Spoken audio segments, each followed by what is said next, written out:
Tak jo, Dáši, jak podle tebe spolu souvisí výchova k udržitelnosti a podnikavosti?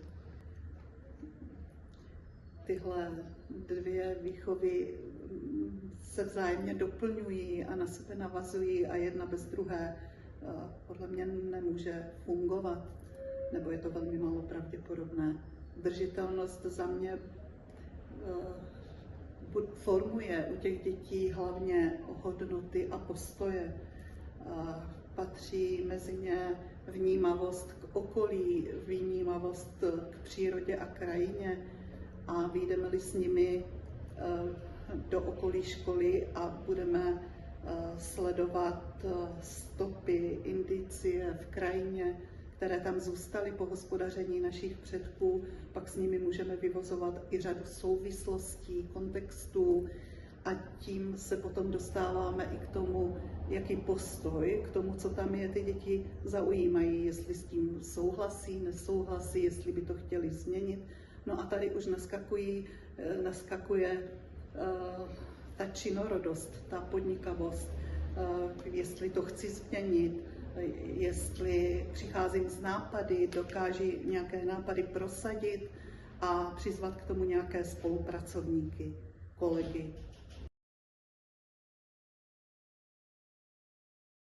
Tak z výuky je příkladů několik, některé konkrétní, jak jsme viděli pod Pařezem v lese každý rok téct pramen a děti sami navrhli, jestli tam nemůžeme zbudovat studánku, tak jsme se do toho nějakým způsobem pustili, ale ono to přinášelo spoustu překážek, protože ten les někomu patřil. Ty kameny, ze kterých to chtěli vystavět, byly velké, museli by jednat třeba s oddílem bojového umění, že jim to tam přijde nanosit, pomoct postavit.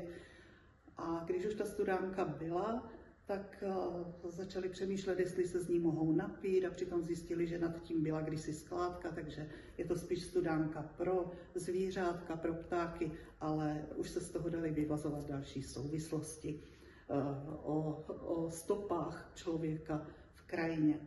No a přecházeli jsme k dalším takovým aktivitkám, jakože třeba přírodovědný klub mapoval v rozsahu 12 obcí zaniklé rybníky, pak z toho udělali práci, sezvali starosty, materiál z návrhy, jak s tou krajinou, jaké udělat změny, tak vlastně ty děti 14leté, 15leté dělali seminář pro starosty, a to je obrovské propojení udržitelnosti, podnikavosti i občanství.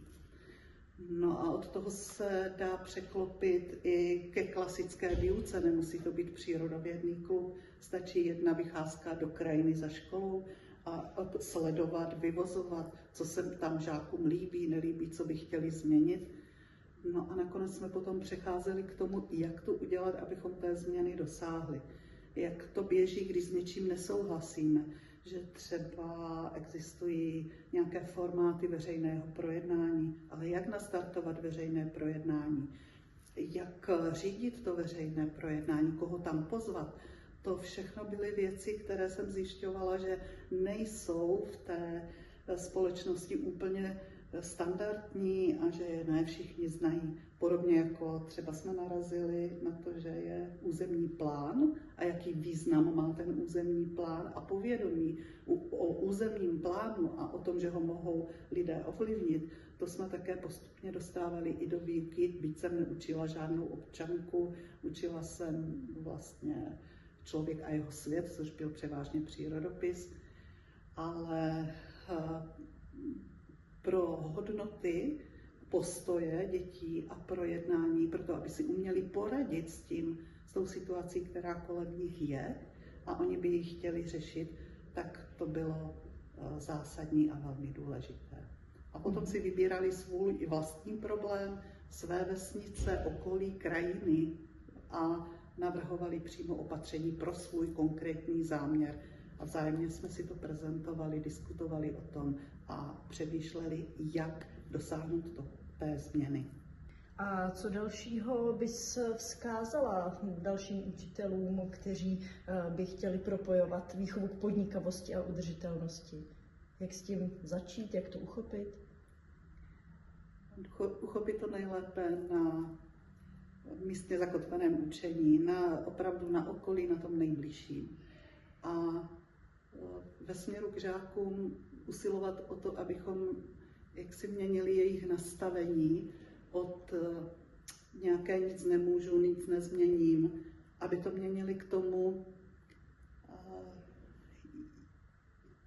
mohu jít do jednání, jen k tomu potřebuji odvahu, vytrvalost a třeba nějaké zdroje, nějaké kontakty, nějaké vazby, ale když budu trpělivý a budu mít nějaké etické zásady těch jednání, těch projednávání, tak té změny určitě můžu dosáhnout. A ve směru k učitelům, to je moje osobní zkušenost,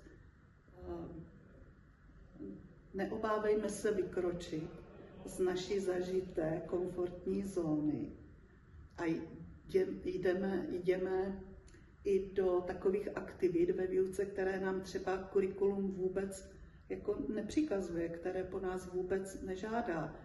Já když jsem zjistila, že takové principy veřejného projednání pokulhávají a že si s tím nevědí třeba spoluobčané rady, tak jsem přemýšlela, jak to změnit a jednou z cest bylo to, že jsem si to zakomponovala do svých hodin, protože mi to připadalo velmi důležité právě pro demokracii, udržitelnost, akceschopnost mých žáků, když opustí základní školu.